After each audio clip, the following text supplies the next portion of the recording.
Boa noite a todos, estamos iniciando mais uma edição do nosso programa Giro 360 aqui na Sul 360 e lembrando que você que está em casa chegando pela primeira vez pode se inscrever no nosso canal para receber uma notificação e todos os domingos quando a gente estiver pertinho de entrar ao vivo você vai ser notificado para poder acompanhar o nosso programa ao vivo. E o nosso Giro 360 que chega sempre com a força da Triplo X Bike Store, há mais de 40 anos oferecendo tudo o que o ciclista precisa. Também com a força da DG Esportes, Centro Esportivo do Euclésio Giongo, Quadra Society, quiosque aconchegante e ambiente coberto para esportes e eventos. Flores e Marcos Imóveis, a segurança para o bom negócio. Casas, apartamentos, terrenos, lotes, locações e muito mais. Também com a força da moda homem, atitude e confiança para ousar. Roupas, calçados e acessórios masculinos de diversas marcas para você aproveitar. RS Sulnet, conectamos você com a tecnologia da fibra ótica para transmissão de dados e as melhores soluções de internet. Em 19 cidades da região metropolitana e também no interior do estado. E também com o apoio da Fazenda Bartz, mais de 60 anos de história produzindo em Camaquã e na nossa região. E na noite desse domingo, a gente recebe mais um convidado especial aqui no estúdio da Sul 360, no nosso programa Giro 360. É o ex-vereador Marco Longaray. Primeiramente, Marco, é sempre um prazer conversar contigo. Obrigado por aceitar o nosso convite. Eu quem agradeço a oportunidade de estar aqui no Giro 360, poder estar contigo aí, começando esta nova fase. Eu desejo o máximo de sucesso. E também saudar quem está acompanhando a programação aqui. Marco, vamos começar falando um pouquinho da tua história. Tu é natural de Camaquã, conta um pouquinho pra gente da tua história antes de ser o Marco Longaray vereador. Eu sou natural de Camaquã, nasci em 1961 e moro ali no bairro Viegas desde 1970. Com um pequeno intervalo, que dos 17 aos 26 anos eu estive fora de Camaquã e retorno para morar ali no bairro Viegas. E minha caminhada, ela tem dois suportes. Um deles é a vida na Associação Comunitária dos Moradores do bairro Viegas, no auge do movimento comunitário, né? E eu também sempre, na juventude, no meu tempo de juventude era aquela coisa que é bem complicado, e eu acho que o conceito atual é melhor, porque a juventude era considerado até ter menos que 20 anos, e eu acho que conceitualmente hoje até 30 anos está mais adequado. Então minha vida até quase os 30 anos eu tive um envolvimento bastante forte com as comunidades de base da Igreja Católica, né? Eu participei da Juventude Franciscana, eu participei de grupo de jovens aqui em Camaquã, no bairro Viegas, no colégio da São João Batista, que era das Irmãs Bernardinas Franciscanas, né? E depois eu tive uma oportunidade muito grande também em Porto Alegre, quando eu vou para Porto Alegre em 84, a matriz sou chamado para trabalhar na matriz da empresa da qual eu trabalhava, que atuava como uma grande empresa terceirizada da CRT, a então Companhia Rio Grandense de Telecomunicações, e ali no Jardim Botânico, na Igreja São Luís também, de matriz católica, a gente fazia um trabalho que era o MAR, que era o Movimento de Ação e Reflexão. Então nós tínhamos um compromisso de reflexionar e também de ação. Nós íamos nos mercados, e açougue, aquele tempo que nos açougue dava o ossinho era dado, né? Não que e a gente levava isso para as irmãs franciscanas ali, que providenciavam, né? No entorno tinham as vilas, as agregações de comunidades pobres ali e faziam alimentação, né? Então,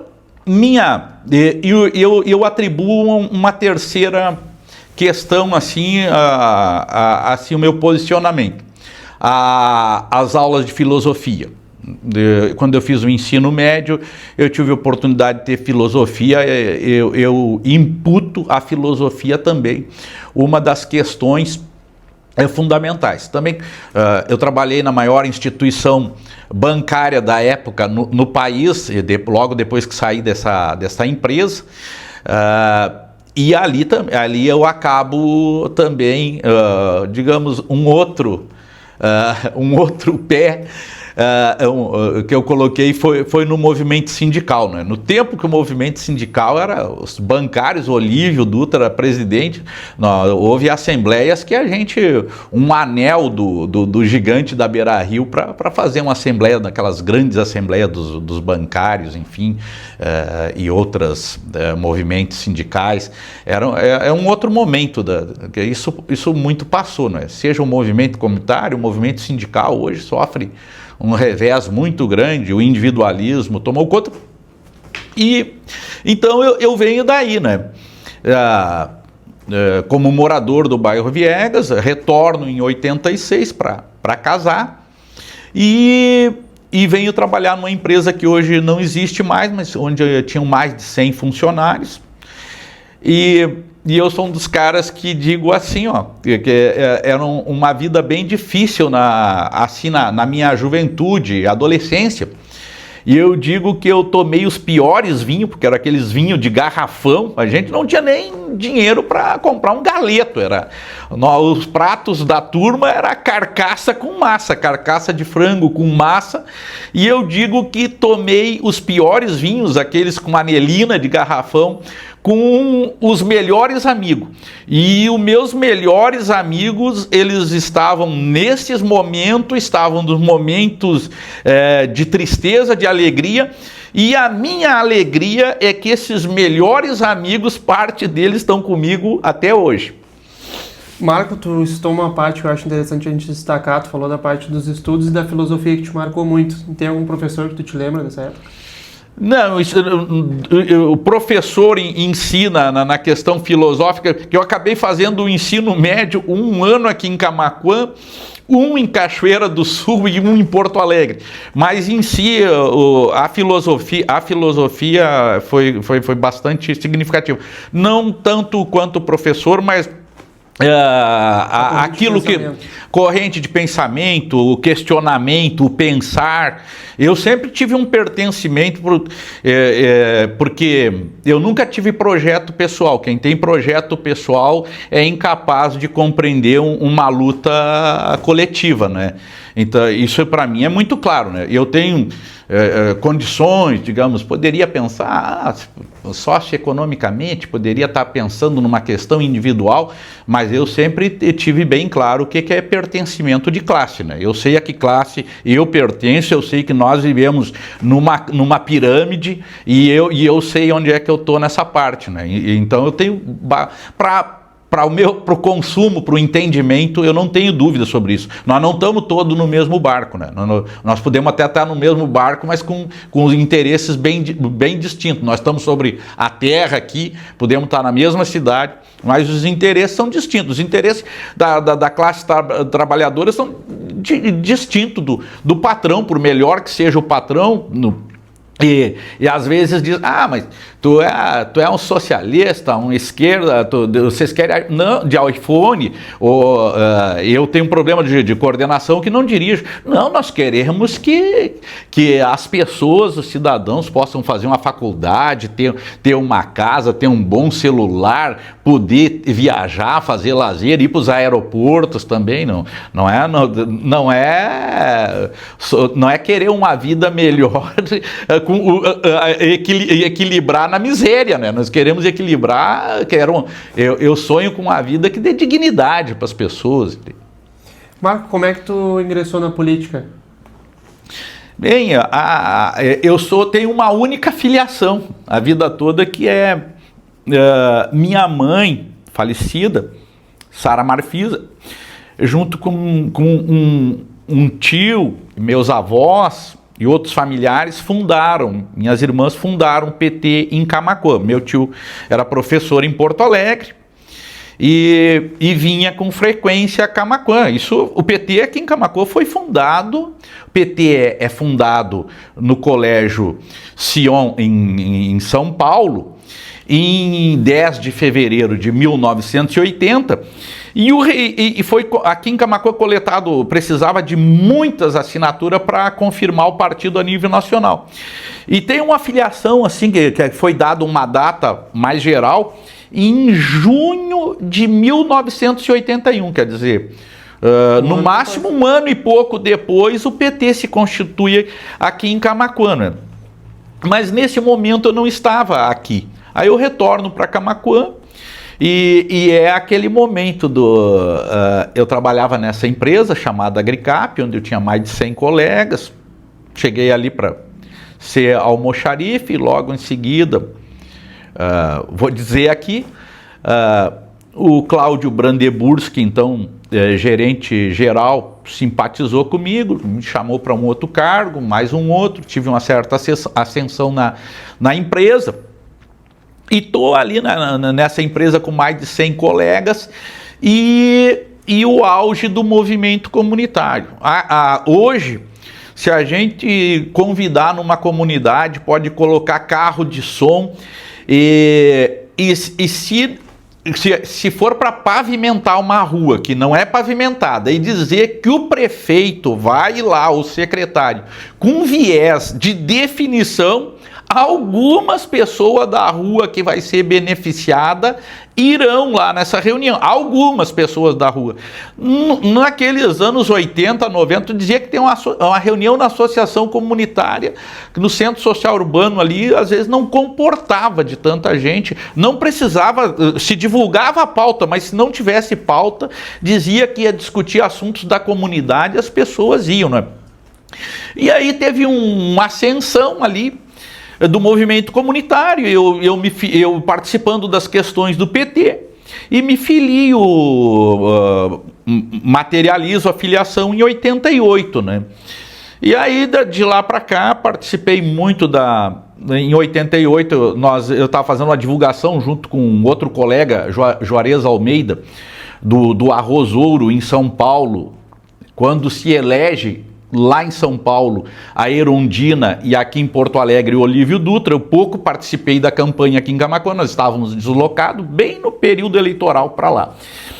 E aí eu já filiado ali, e vem a eleição de 90, e na sequência ali participo, que eu acho que foi a campanha mais bonita que teve do PT, foi a campanha que nós não ganhamos, foi a campanha de 89 do Lula.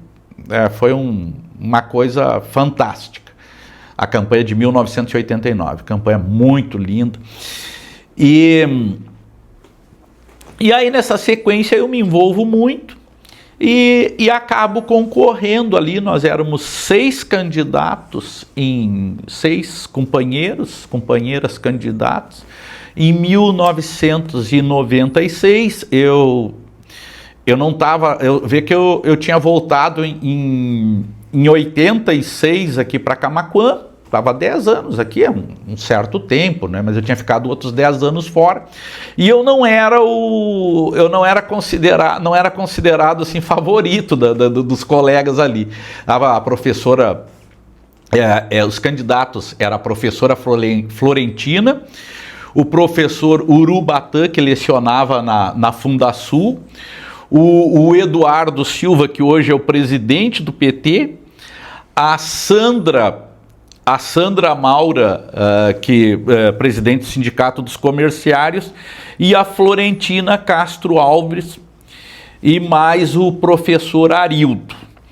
E eu não era favorito entre esses 6 candidatos. Se eu citei um a mais, alguém vai ser cortado aí. Mas nós éramos 6.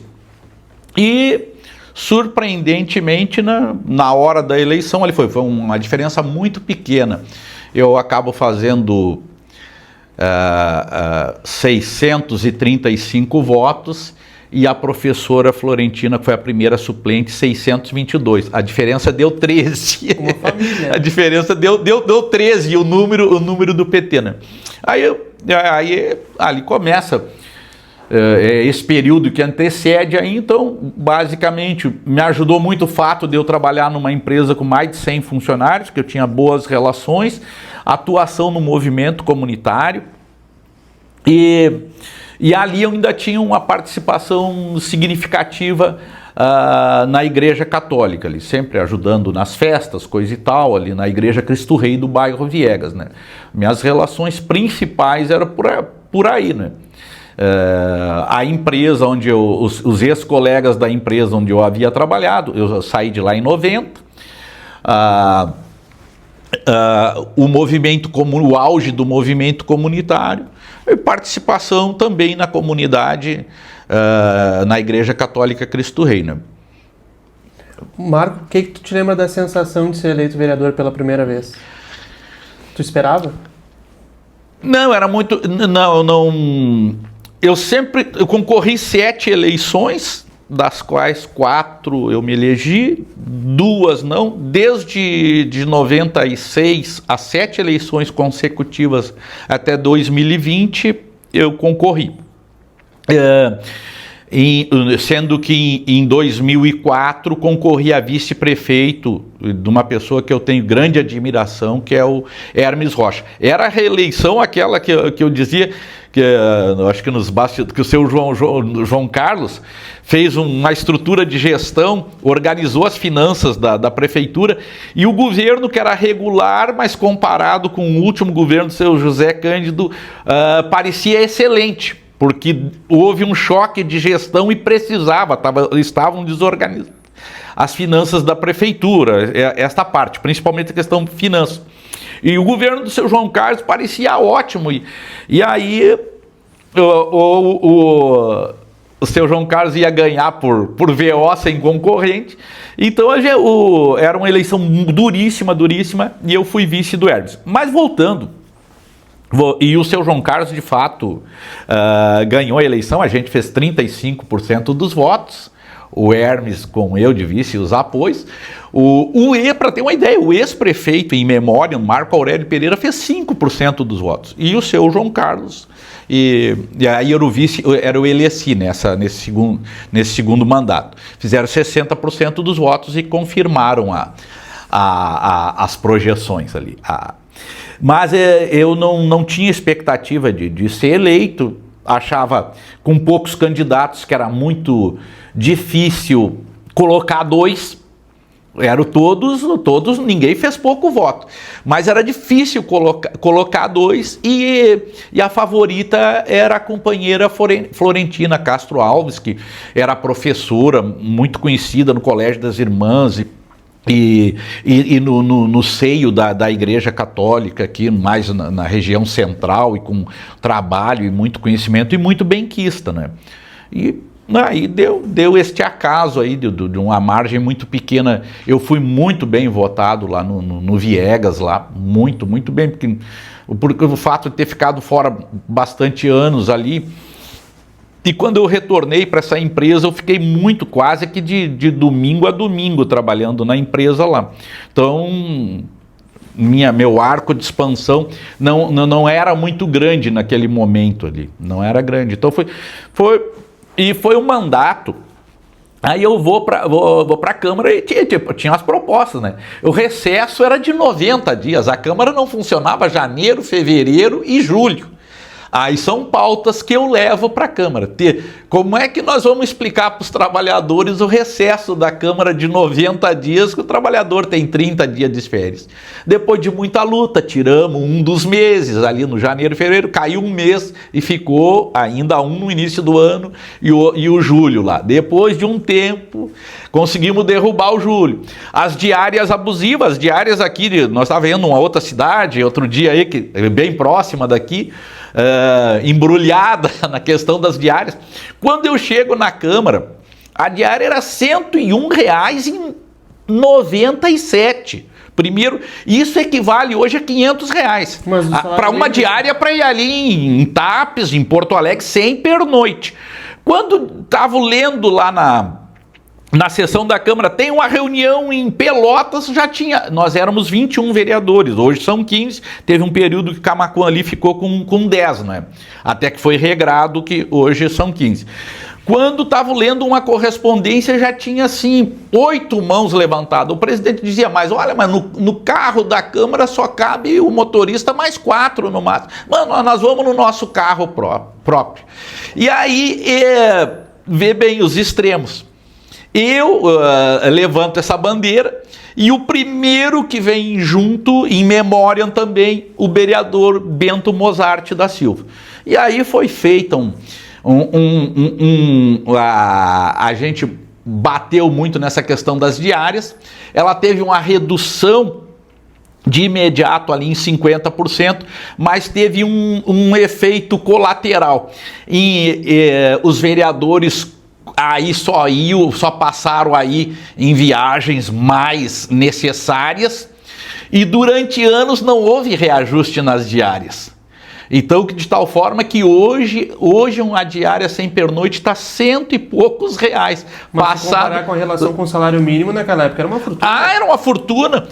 E recebia, eu acabei recebendo 2 porque eu não requisitei e quando eu estava sempre em atraso a Câmara. Quando me apresento R$202 para mim receber, eu digo, mas nem requisitei. Não, agora está aqui, só se for devolver. Aí acabei repassando aquelas 2 e digo, não quero mais. O vereador recebe, e tinha havido um reajuste bem razoável para aquela legislatura do subsídio dos vereadores. Eu digo, não quero mais diária, que não tiver pernoite, e repassei para aquelas 2 para a associação do bairro Viegas, né? E aí também outras questões assim, que eu levo para a Câmara.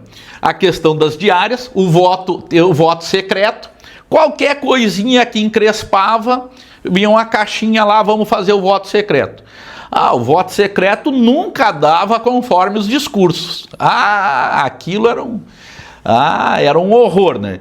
A gente trabalhou essa questão de terminar com o voto secreto e também terminar com o voto. Conseguimos, essa foi uma das bandeiras que eu levei.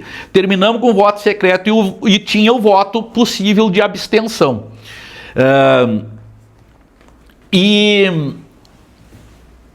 E a gente, dentro de um tempo, também termina com o voto de abstenção, porque o voto de abstenção, em qualquer circunstância, ele acaba sendo uma neutralidade, mas que favorece quem está ganhando.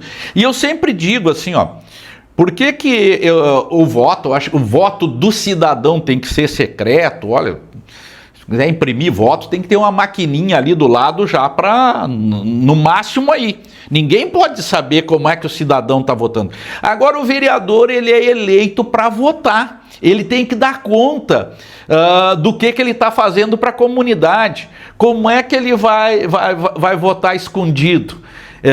Então, essas coisas nós atuamos para terminar com o voto secreto, voto de abstenção, diárias abusivas, o recesso de 90 dias.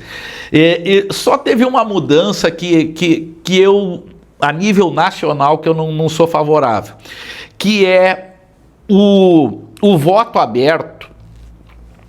O voto aberto quando é o veto do prefeito. O que significa? Quando a Câmara votou, ela votou de forma contrária ao interesse do prefeito. Só para dar uma ideia, o ano passado a Câmara demonstrando que a Câmara com sérios problemas de goteira, meus amigos lá, ex-colegas vereadores, outros que são meus amigos, a Câmara com sérios problemas de goteira na sua estrutura e há um anúncio no final do ano que devolveu 7 milhões para a Prefeitura. Então, quando lá na Câmara se aprova um projeto, ou foi de iniciativa do prefeito, ou foi de iniciativa da Câmara, ou foi de iniciativa do prefeito e lá foi modificado, e a maioria entendeu que deveria ser daquele jeito, estudou, coisa e tal, vem para o prefeito. Aí o prefeito veta. E aí fica ruim quando o voto é descoberto, quando o voto não é secreto, porque é o único momento que eu defendo o voto secreto. Porque aquele vereador que às vezes da base governista, se ele não mudar o voto dele, ele vai ser punido, ele vai receber alguma represália, não é? Então, na questão do veto do prefeito, esse eu defendo, e por essa razão eu defendo que fosse que ele fosse secreto, porque ele já contrariou o prefeito, e ele pode ser da base do prefeito e receber uma série, não só no argumento, não é só no argumento, ele pode, é muito possível que vai receber uma pressão para mudar aquilo que ele pensa. Com certeza. Marco, tu falou que tu iniciou, a tua primeira eleição foi em 96 e que tu foi eleito vereador, né? Isso. E tu passou por vários prefeitos e por várias legislaturas, e uma coisa que eu acompanho como jornalista é que teve uma mudança muito grande no formato em que a gente tem os vereadores hoje, porque hoje a grande maioria é de situação. A gente tem praticamente todos, menos o vereador Clayton sendo de situação. Como é que tu avalia isso para o Poder Legislativo? Tu acha que isso prejudica o Poder Legislativo de tirar um pouco da voz dele? Olha, nós conseguimos fazer, depois de muito tempo, falando, por exemplo, daquele prédio da Câmara lá, que eu lutei muito para que aquele resquício que nós temos. O Camaquã é uma cidade, um município que não preserva seus prédios históricos. Nós temos um pequeno resquício ali do nosso sítio histórico. Quando eu fui presidente em 2001, junto com em memória, na minha vice-presidente, a Sônia Neubauer, a vereadora Glaci Costa, o vereador Vorni Bergman, secretários e mais os outros vereadores, eu compro o prédio ao lado da Câmara para transformar em assessorias. As assessorias da Câmara de Vereadores espalhados por a cidade. Ah, quero falar com o vereador tal. Esse é lá num prédio atrás numa casa alugada atrás da igreja. Esse outro é no edifício Dora. O outro é lá na galeria do tabelionato. Então as pessoas andavam que nem mala de louco, assim, que era uma comunidade religiosa, uma escola, quero pedir uma ajuda lá para festa, coisa e tal. Lá, vereador, não, esse aqui, esse lá. E também para a comunicação interna da Câmara, ruim para o seguinte, naquele tempo não tinha, agora vai tudo protocolado via internet. Saiu o motorista, aí chega ali, tinha um assessor por bancada. O vereador tinha uma bancada com 5 vereadores, que nem o PTB, que teve aqui no edifício Dora, pediu para o assessor sair, fazer alguma coisa. Aí chega o motorista tem que ser assinado, tá fechado, aí telefone celular não tinha, aí fica, será que saiu, será que tá por chegar? Então era um negócio muito doido, né? Então comprar o prédio lá ao lado, para as assessorias, unificou, favoreceu a comunidade no sentido, não, preciso falar com o vereador, ou vai estar lá, ou não vai ter ninguém até, mas vou deixar um recado com a telefonista. Então facilitou para a comunicação interna, não está ali nesse momento, era só dar 5 passos, tá nas assessorias. Mas voltando a essa questão, e aí o que acontece? Então, mas muitas vezes essa dependência eu estive na Câmara 24 anos, entre 4 mandatos de vereador, que dão 16 anos, e 8 de assessor do vereador Copes, foram 24 anos sempre na oposição. Sempre na oposição. É dureza, é muito duro. Mas aí, o que acontece? Então tem essa questão de nos municípios, assim, ainda tem uma dependência muito grande. Mas na legislatura 2017-2018, nós conseguimos juntar um fundo para ia ser feito um novo prédio da Câmara. E, inclusive, se negociou, se colocou um dinheiro para a Prefeitura, a Secretaria dos Transportes chegou a sair de lá do prédio, desocupou. Aí, naquele período 2017-2020, a Câmara chegou a ter a sua independência, estava independente do questionamento, do valor, de que ia ser, mas o que existe ali na Câmara? Aqueles 2 prédios históricos têm que ser preservados, a fachada ou até onde eles vão, mas a Câmara tem mais 80 metros, até uma parte de mata nativa lá nos fundos. E lá, as assessorias, é um monte de puxadinho com telhado, com goteira, com que cai as folhas das árvores altas do entorno, que é um problema muito sério. Aí a Câmara conseguiu ter um período ali de autonomia de fato. Aí vem a reeleição do prefeito Ivo, aí ele já consegue dominar a Câmara de novo e a Câmara acaba sucumbindo à vontade do Executivo. Termino com o fundo de reconstrução, de reaparelhamento da Câmara, devolve o dinheiro não é que eu não defendo um prédio luxuoso, é isso em parte, estava um questionamento sobre a maquete que apareceu, sobre o ar-condicionado central. Bom, isso poderia ser questionável em parte. Agora, o que a Câmara precisa... A Câmara tem um plenário ridículo, cabe 20 pessoas para assistir. Se quando tem reuniões mais importantes, as pessoas ficam de em pé, na rua, de tudo que é jeito, menos lá na Câmara, ou nos corredores, espiando por uma fresta de porta, porque o corredor, o plenário da cidade polo da região, eu posso te dizer, que é menor que o plenário de Dom Feliciano, que é menor que o plenário de Tapes, e aí não vou falar de Arambaré e de Arambaré, que eu não conheço, e não vou falar do Cristal ali, que da última vez que eu fui,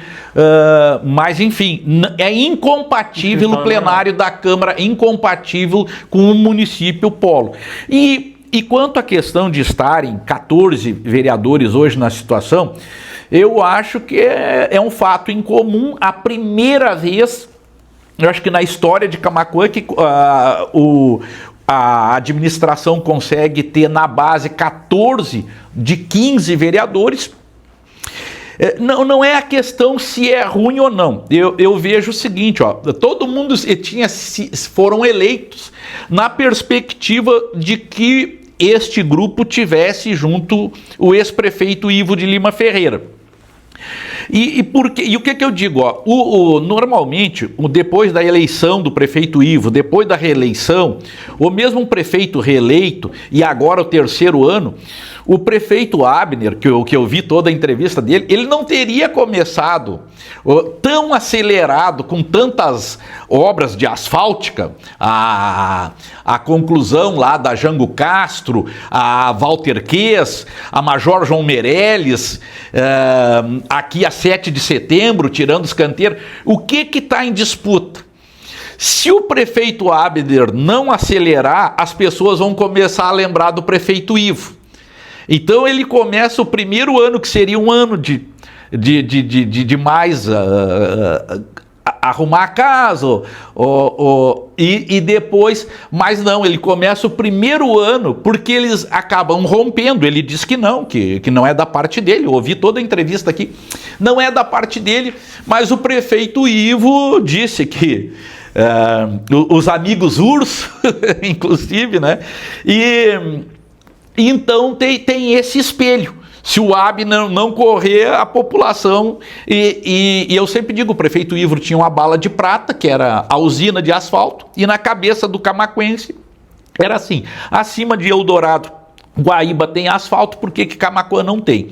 Muito do asfalto colocado em cima de onde já havia pavimento, mas sem dúvida que seja calçamento, enfim, ou pedra de bico, que a pista de rolamento fica aquele deslize do asfalto, é outra coisa. Não há prioridade, por exemplo, na questão do saneamento, que está aí o estudo hidrológico, que até hoje não tem um açude, não tem uma piscina de contenção, não tem uma lagoa de contenção, nada. Quando dá uma chuva mais forte, aí nós vamos ver os problemas. Mas tem essa questão também que diz que as obras de saneamento elas não ficam na superfície. E voltando ali, porque eu sou falante, voltando ali na questão, é o seguinte: esses 14 vereadores, alguns são assim, impulsionados pelo prefeito Ivo. Alguns que estavam com votação baixa, se a gente lembrar, foram atraídos pelo prefeito Ivo para o governo. Outros, enfim, vieram através do prefeito Ivo para se elegerem. E agora está no momento ali que o prefeito Ivo o ex-prefeito Ivo criou uma métrica, né? Quem for da base tem direito a 5 CCs, e um CC sempre são interessantes. Vereador da base ou que faça adesão tem 5 CCs, já larga de 5 CC, essa é a régua. Então, se o vereador não tivesse isso de 5 CC negociado com o prefeito, talvez não tivesse todos esses na situação, mas a régua continua essa. E qual é a questão? É um período de experimento. Alguém que possa querer mudar de ideia, ele pode fazer isso lá no último ano. E ele pode, hipoteticamente, sobre a pergunta que tu me fizeste. Então, um período que está entre se vai se agregar de fato ao prefeito Abner Cabeça, a administração Abner Cabeça, mesmo os ivistas, e a gente sabe que alguns são ivistas, então é um período. E também o Abner e o Cabeça não podem dizer, acho que vocês não são. Então é um período de. As eleições ainda são lá em 2028, né? O prefeito Ivo está até com viés de dar uma entrevista aí, de talvez sair candidato a deputado. Daqui um pouco, posso falar eu sempre digo, eu sou de salão e de galpão, mas quando assino, gosto de falar no popular. O homem se elege aí deputado e aí vai querer voltar para concorrer se acaba se elegendo deputado, vai voltar 2 anos para concorrer a prefeito, enfim. Então, assim, é um período que agora interessa ao governo Abner Cabeça ter essa arrebatadora maioria esmagadora dos vereadores para aprovar tudo que eles pensarem, e do ponto de vista dos vereadores ver se muita gente até vê que esses cargos ainda estão sendo distribuídos, pelo tanto que eu sei, são 70 CC, 14 vereadores, né? E às vezes é no mínimo 5, né? Algum negocia mais. Eu não estou dizendo isso como por esse parâmetro aí também, porque tem vereadores que estão mais simpatizantes do Ivo, mas pessoas que estão em cargo estratégico. E quem é vereador, eu tive a oportunidade de ser, nunca pude nomear mais do que nunca. Eu sempre fui oposição, independente de como eu votei, nunca tive ninguém na administração, nem nunca pedi, nem nunca me ofereceram. Eu tenho essa eu nunca para cima de Moá, como diria no francês, para cima de mim nunca vieram com conversa assim que não fosse razoável, apenas na questão, sempre foi muito republicano comigo. No máximo, assim, tentaram muito por longe um convite, se eu não gostaria de ingressar no governo, nunca tive conversa factual de acontecer isso, dado que já aquelas mensagens já eram com a seta trocada, né? Então, é muito ruim ficar na oposição, mas às vezes também tu tem um projeto, um pensamento, não dá para te moldar a um projeto que está em andamento assim. As pessoas pensam, dizem assim, mas por que não o cidadão comum, por que não concentra tudo num candidato a deputado aí e votamos naquele do município? Porque nós temos quase 30 partidos registrados no Brasil, mais de 20 com representação no Congresso. E eu acho que dá para reduzir, assim, todas as correntes políticas, reduzir 12 partidos, daria conta de todas, até as diferenças, que tem partido aí que só tem uma outra sigla por causa do fundo partidário, fundo eleitoral, por causa dessas coisas, porque esses não tem 1 milímetro de diferença. Alguns de direita são ali, direita, tu olha para eles, não tem diferença. Programática, não tem diferença nenhuma. Mas aí tem lá o cacique, esse mandando nesse partido, o outro no outro ali, eles acabam nós temos esse problema aí, um pluripartidarismo muito, muito extenso, né? E Marco, tu citou alguns nomes de prefeitos nessa tua resposta e tu teve a oportunidade de trabalhar com alguns deles, né? Sempre como oposição. Qual deles tu te relacionou melhor?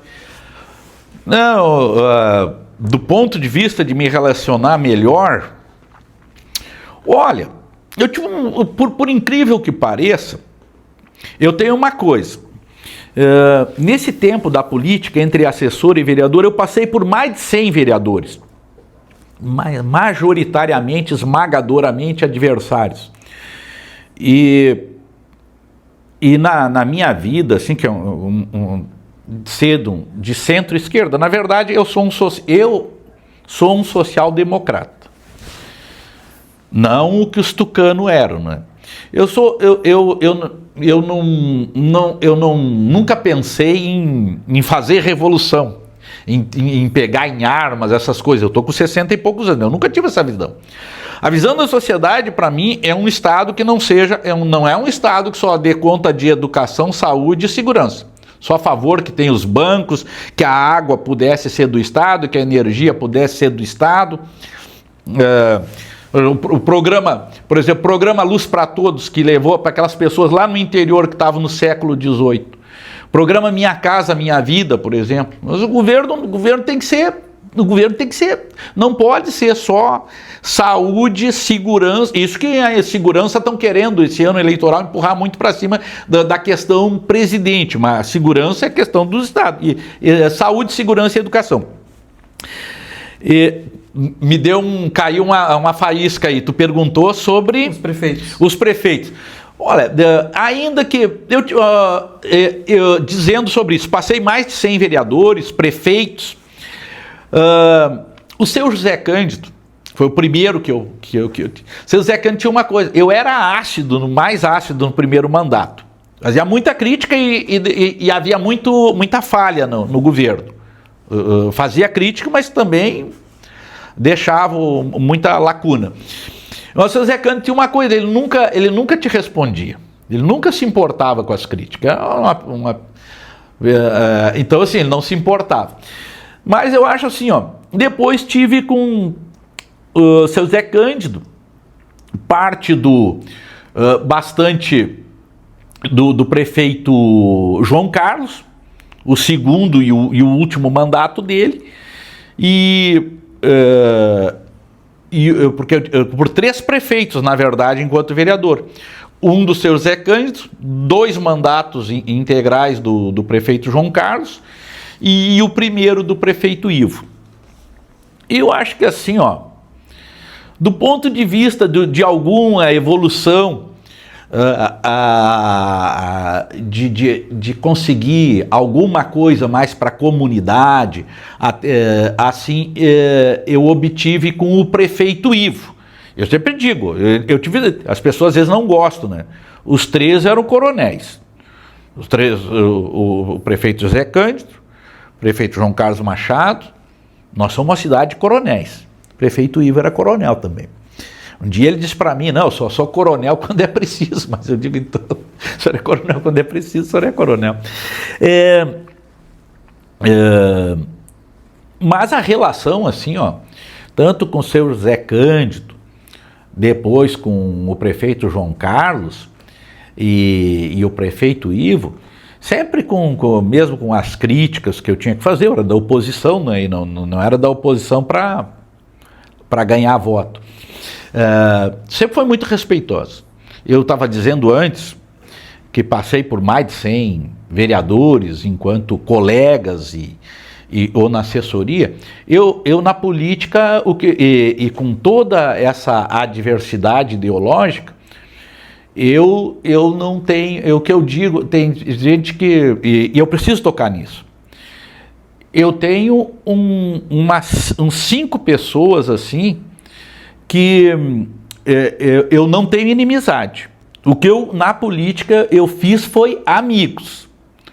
Tenho umas 5 pessoas assim que para mim são eu não tenho eles como, digamos assim, desafetos.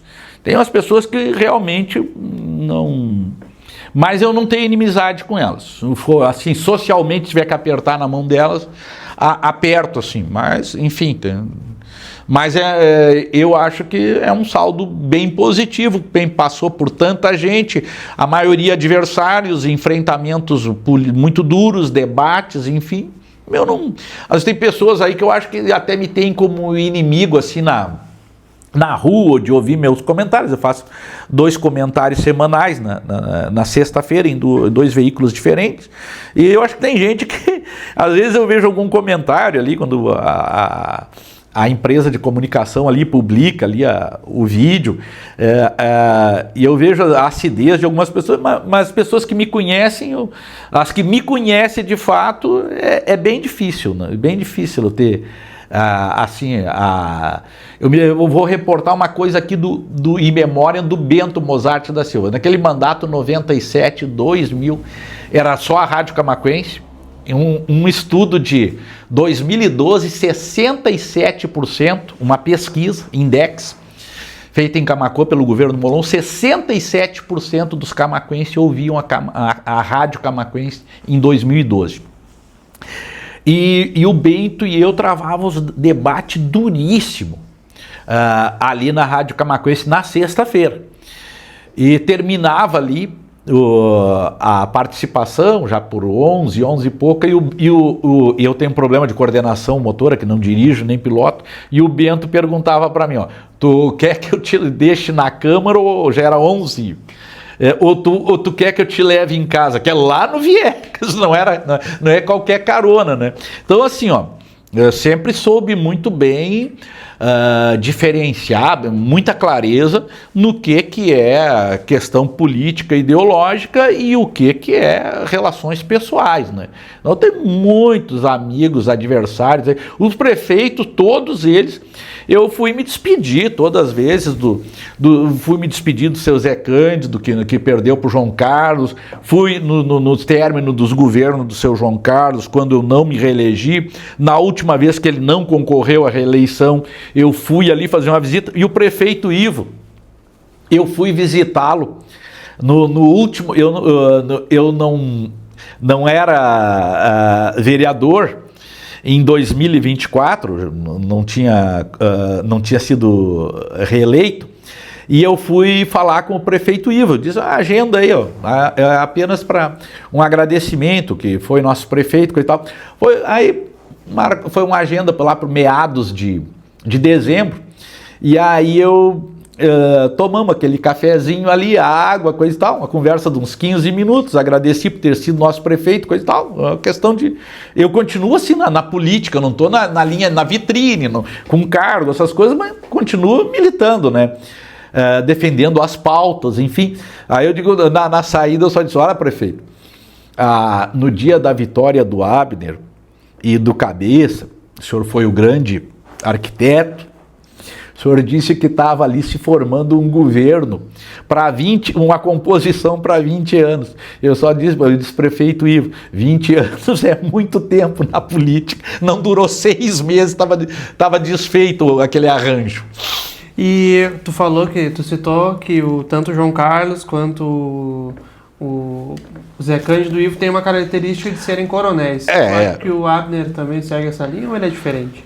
Não vejo, assim como não via no Molon. O que tu vê de diferente nele? Não o perfil, né? O seu Zé Cândido. Seu Zé Cândido, ele acaba não apoiando, ele se elege em 96, por período 97 e 2000. Ele acaba e depois acaba não apoiando o Olívio na eleição do segundo turno de 98, e onde o PDT tinha baixado ali. O PDT tem que apoiar o Olívio, era um outro contexto. E o José Cândido era muito amigo do João Osório, do Mendes Ribeiro e até do Brito. E o José Cândido, e quem não apoiasse o Olívio, e o José Cândido vai para o PT, sai do PDT, vai para o PTB, ali onde é o estoque, era a Antártica, que era dele, deixa a sede do PDT ali, inaugura a sede do PDT, vão 5 dos 8 vereadores do PDT, o PDT fica só com 3, mas antes ali, só para contextualizar, e para a eleição da mesa da Câmara, o PDT tinha eleito 8 dos 21 vereadores, e elegeu o Ayrton Prestes para um ano sem direito à recondução ali na Câmara. O mandato é de 1 ano. E a bancada, o seu José Cândido era prefeito e presidente do PDT, e a bancada do PDT pediu uma reunião lá na assessoria, que era ali uma outra casa que foi que é do Dr. Teló, acho que ainda é, e que tinha sido o Dr. Virgílio. Ali era a maioria das assessorias, mas como eu te disse, não cabia todo mundo. E aí o PDT pediu uma reunião com o seu Zé Cândido, foram lá, explanaram que eram 8 vereadores, 21, que queriam tinham condições junto com o MDB. O seu Zé Cândido ouviu, estava a conversa e disse, olha, muito justo o pedido de vocês, eu vou avaliar.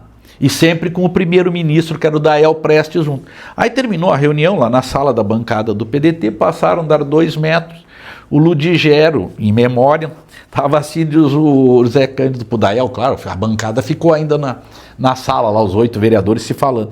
Acerta a presidência pro Ludigero aí.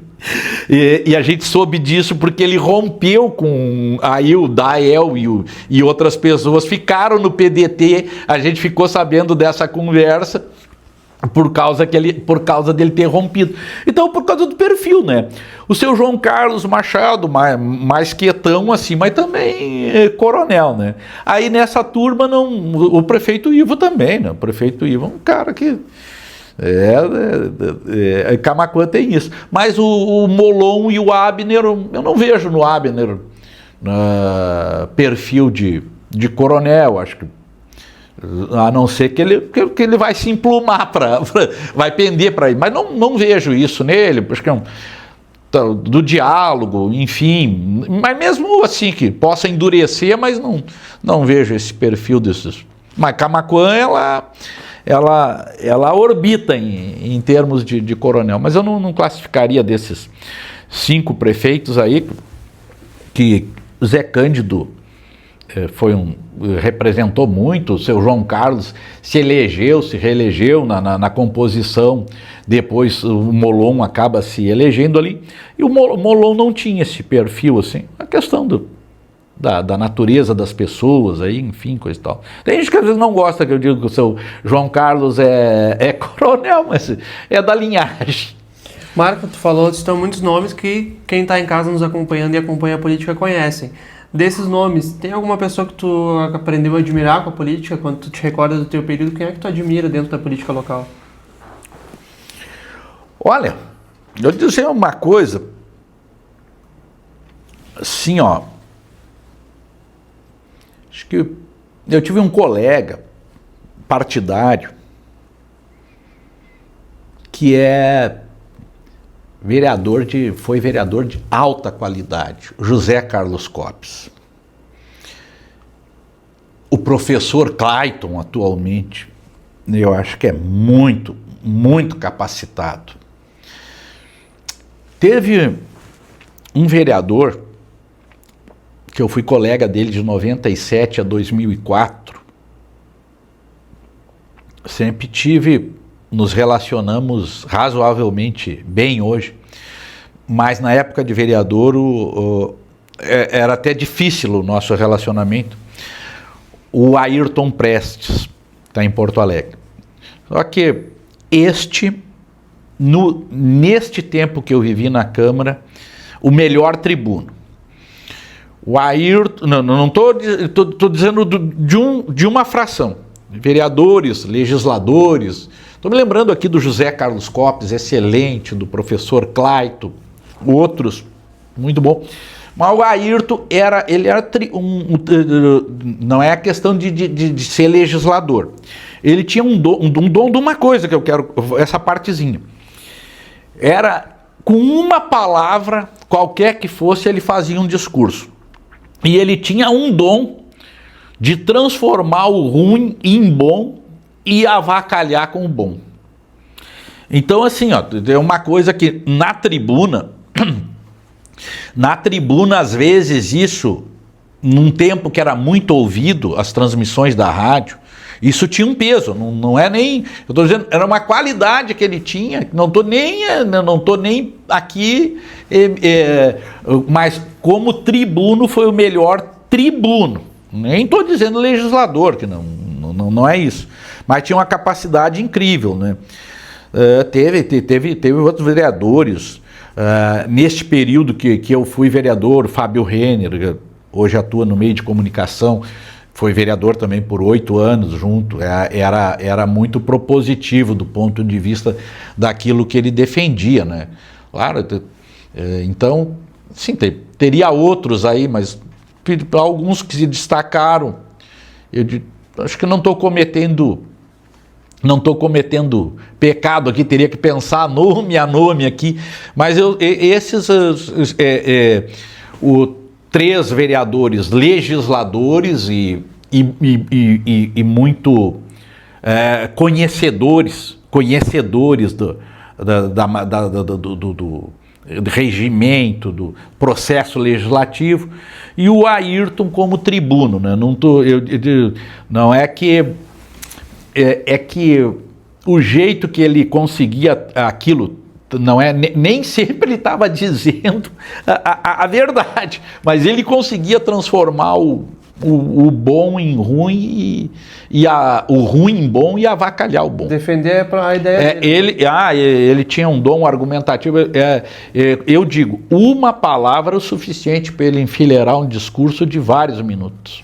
E Marco, te lembrando do teu período como vereador, o que é a coisa que tu mais te orgulha de ter feito e qual a batalha que tu mais te orgulha de ter enfrentado? Olha, as coisas no tempo, as coisas têm seu valor no tempo, não é? Eu às vezes fico olhando para Camaquã e olho os resquícios ali do Jockey Club, que tem um pavilhão ali, tu já estiveste ali dentro? Já. Imagina o que não deveria ser nos anos 50, 60, as carreiras, o turf. Eu só ouço falar, eu não peguei esse tempo, né? Eu cheguei aqui na Praça Zeca Neto a assistir, muito pequeno, um clássico, Guarani, ali era o Atlético, campo do Atlético. O Zé Cândido, naquele mandato 69, 72, troca o Atlético por uma área lá onde é a César hoje, e a César tinha um silos ali, a César era aqui, onde hoje é a praça ali, ao lado da rótula. E eu tive a oportunidade, ainda muito pequeno, vi assistir o clássico Guarani, agora há pouco vendeu ali a sua sede, e o Atlético, que era aqui.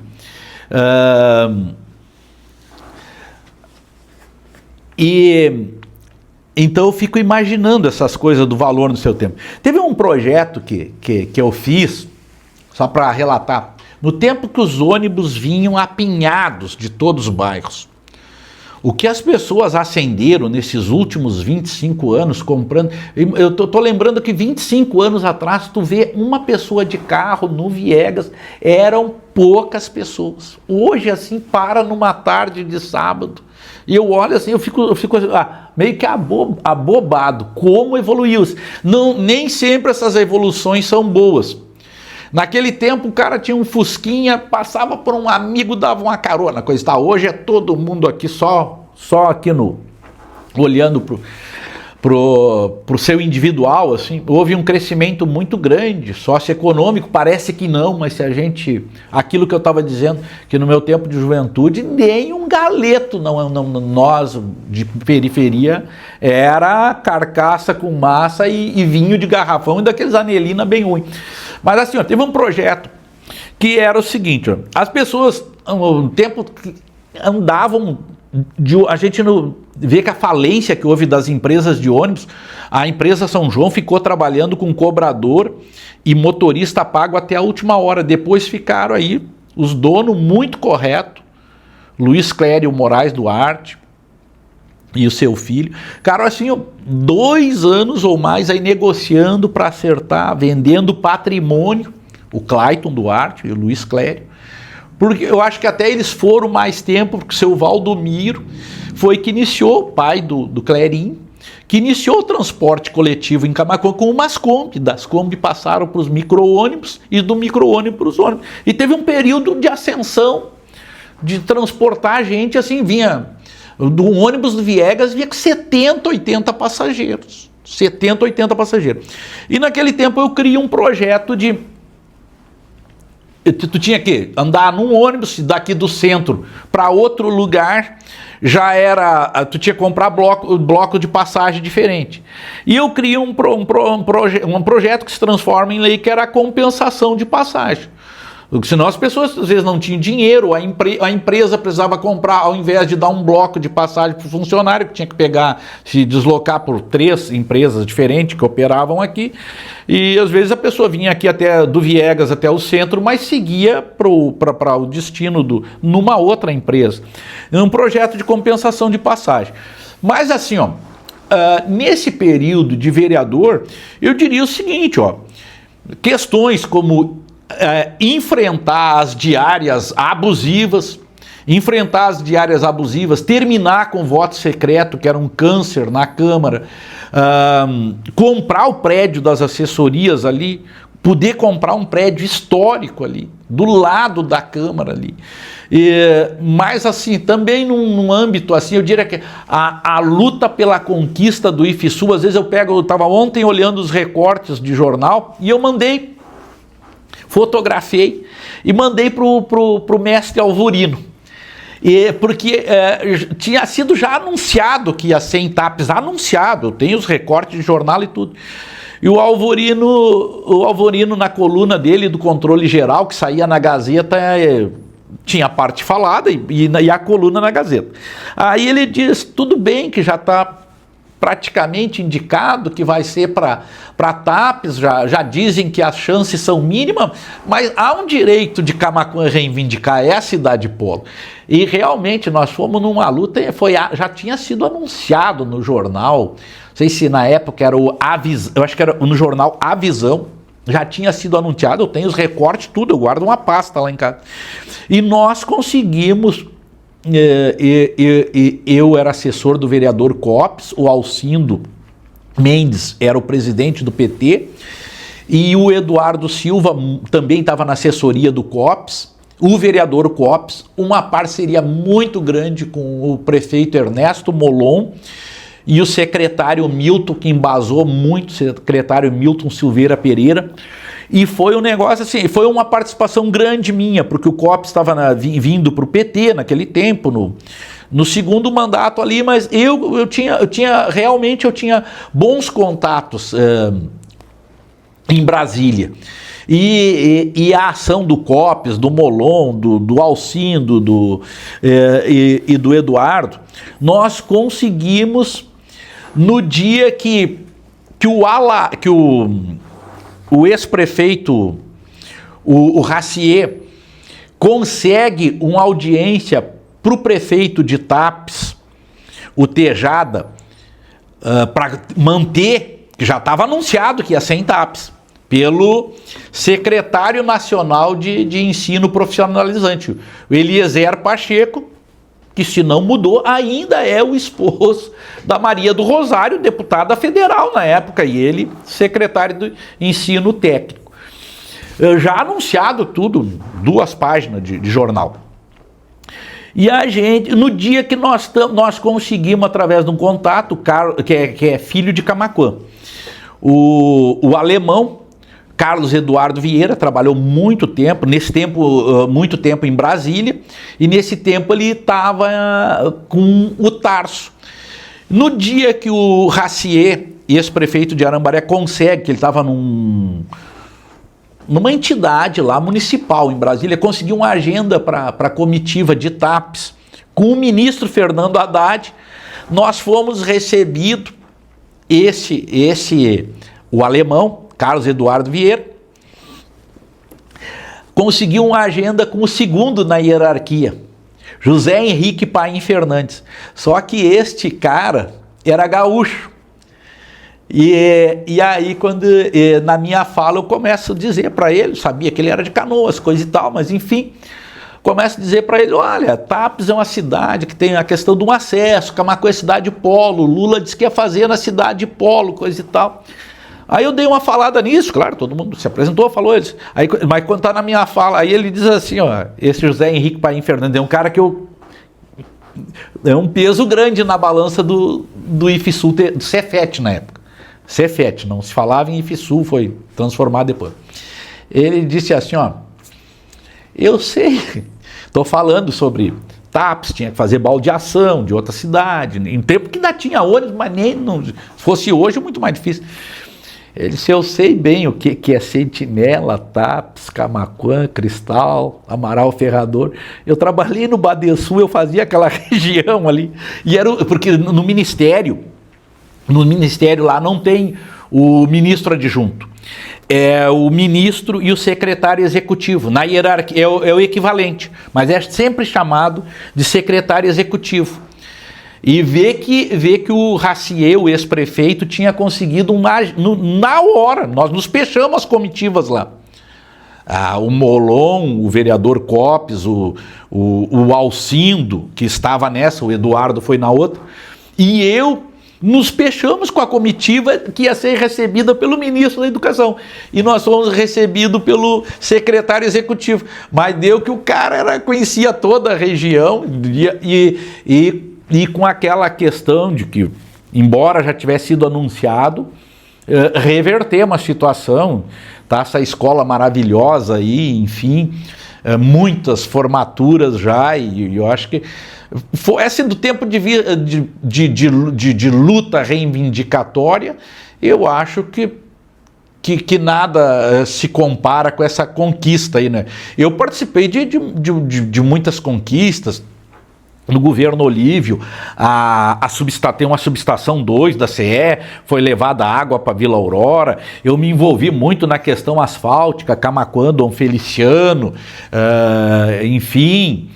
Tem muitas coisas. Esse asfaltamento já no governo Tarso aqui, da Nestor de Moura Jardim, mas foram lutas, assim, as questões das escolas infantis, da UPA, tudo isso eu tive envolvido. Questão da escola e um envolvimento grande de uma outra que não é via governo federal. Da escola junto com outras pessoas, né? Não quero colocar que hoje é a EMEI, a Escola Municipal de Ensino Infantil Cipriano José Centeno, foi uma luta da comunidade do bairro Viegas, né?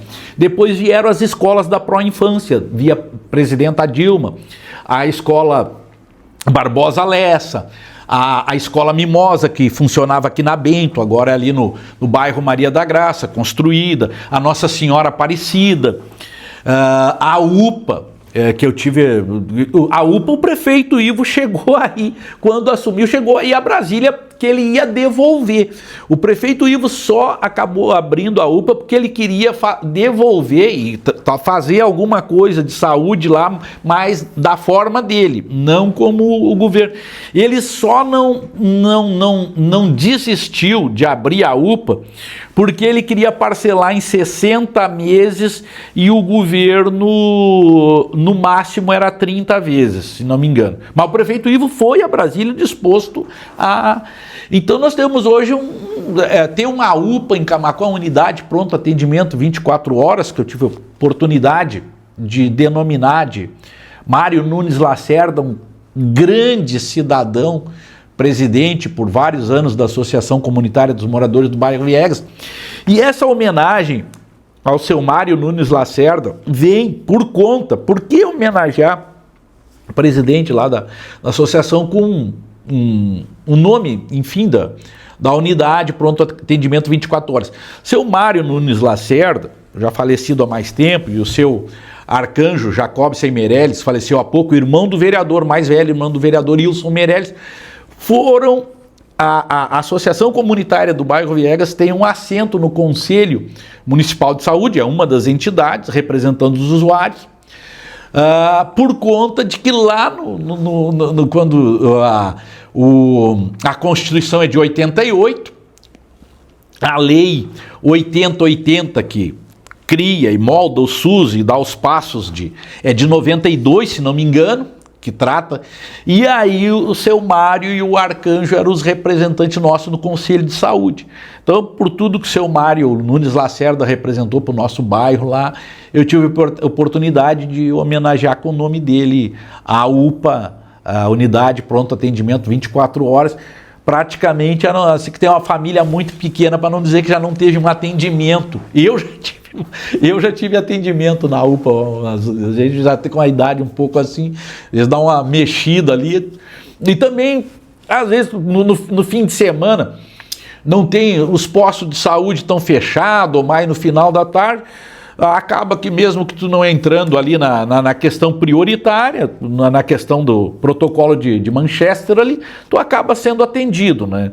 Então, é uma válvula de escape, ou para a questão que é ali da urgência e emergência, mas também pela falta de postos de saúde aberta no fim de semana, acaba atendendo essas necessidades que decorrem dessas questões de saúde que afetam as pessoas. Com certeza.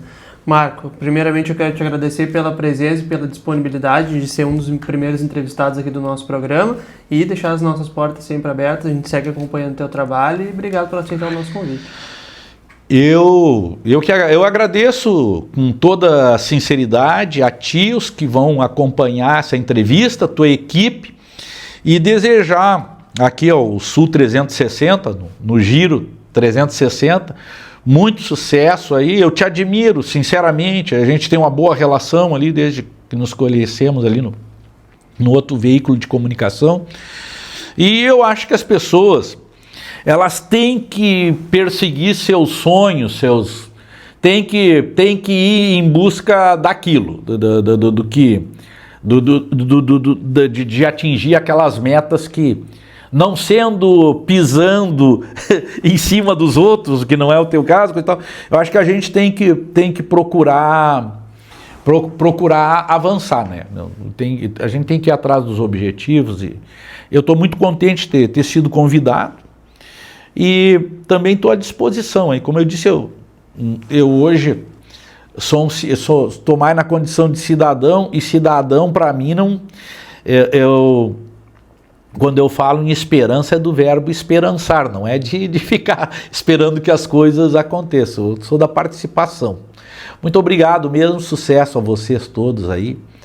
E esse ano que começa a deslanchar mais a partir desses dias agora aí, que seja um ano abençoado para todos e todas.